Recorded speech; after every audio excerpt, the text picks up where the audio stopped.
Now, your forecast first, sponsored by Matex Heating, Cooling, and Plumbing. I just finished watching a nice sunset here, just a little bit of light showing up on the Roofing Dog at Bradshaw weather camera here tonight. A little bit of cloud cover also showing up, but it's very high. Those clouds did not take away from our sunshine today. You can see the warmer temperatures in Springfield, 78 compared to the 71 in Champaign. All is calm now, but we are going to be watching for thunderstorms, not so much tonight, but tomorrow, where severe weather may become an issue as a line of storms will come barreling in here tomorrow. We're going to talk more about the timing of these storms when we come back. WCIA 3 News starts right now. Now on WCIA 3 News. More questions about school reopening plans in central Illinois, what parents want to know about coronavirus testing. Plus, a woman shot and killed in her own car by someone in her family, and police say it was an accident. And it won't cost you at this library anymore, why they're getting rid of late fees. We start tonight with some breaking news. Urbana police responded to a stabbing tonight. This happened near South Learman Avenue and Ivanhoe Way. WCIA 3's Jen Lask is live on the scene in Urbana. Jen, what can you tell us so far?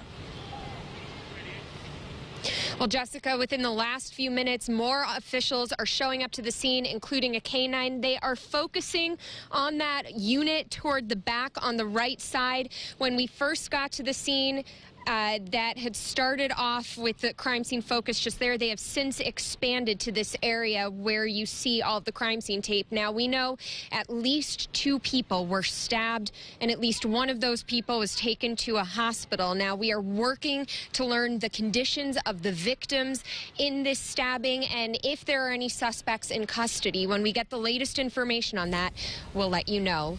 Live in Urbana, Jen Lask, WCIA 3, your local news leader. All right, Jen, thank you for that information. Other news tonight, deputies are investigating after they say a 4-year-old accidentally shot and killed a woman. This happened Sunday near the Mach 1 gas station in Tilton.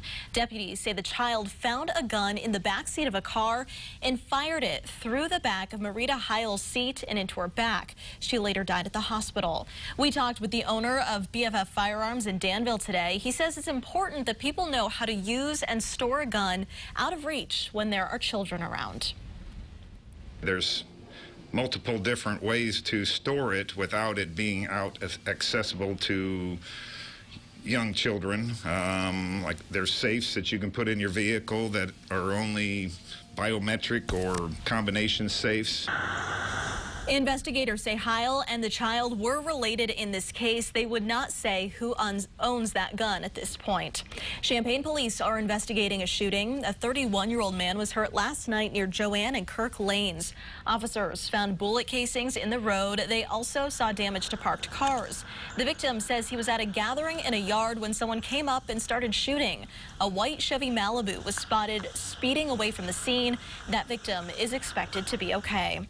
Tonight, Champaign leaders are talking about police conduct and policies. This conversation was the city's way of showing they are aware of unrest and the anger people feel, especially after George Floyd was killed in Minneapolis. That sparked national outrage about holding police accountable for use of force. The Champaign Police Department was proposing what they call a community engagement process. It's a series of town halls between police and people who live in Champaign who want to give their input on the department's policies and practices. We'll have more tonight at 10 over on CBS. Decatur city leaders are talking about making changes to the Minority Business Enterprise Code. Last year, the city was able to reach the goal for minority business hours worked. When a contractor uses subcontractors, the goal is for 10% of the contract to be performed by minority subcontractors. For all contracts combined for which subcontractors were used, only 7% of the dollar amount were done by minority enterprises. The chairman of Metro Decatur Black Chamber of Commerce says there's a need for more black businesses in Decatur.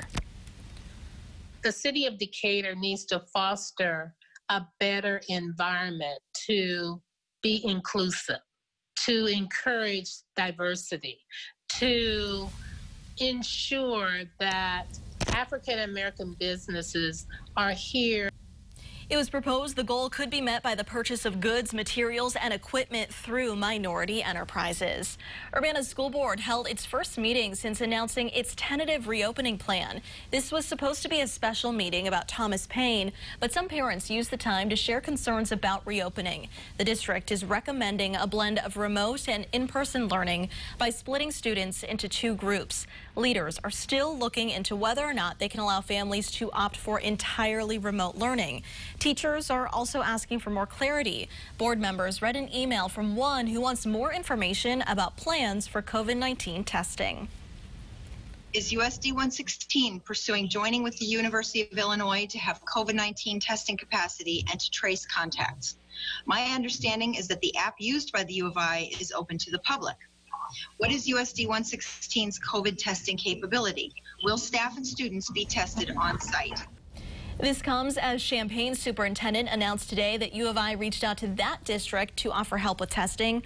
Urbana's board plans to review the reopening plan at its study session August 4th. And Champaign School District is revising its back-to-school plan after listening to a lot of feedback from parents, teachers, and board members. Many voiced concerns last night about the ability to social distance in classrooms. The district had proposed a blended plan of remote and in-person learning with grade school students in the building 5 days a week. Board members say they're worried about students with IEPs, English second language learners, and kids who don't have access to Wi-Fi at home.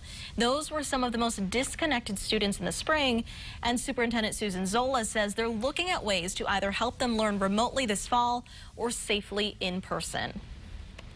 We will start vetting that out with our individual campuses. We may start with identifying students who receive free reduced lunch. So, for example, those are students that we know might benefit or have benefited from our ongoing support with meals and school supplies and some of our summer learning opportunities.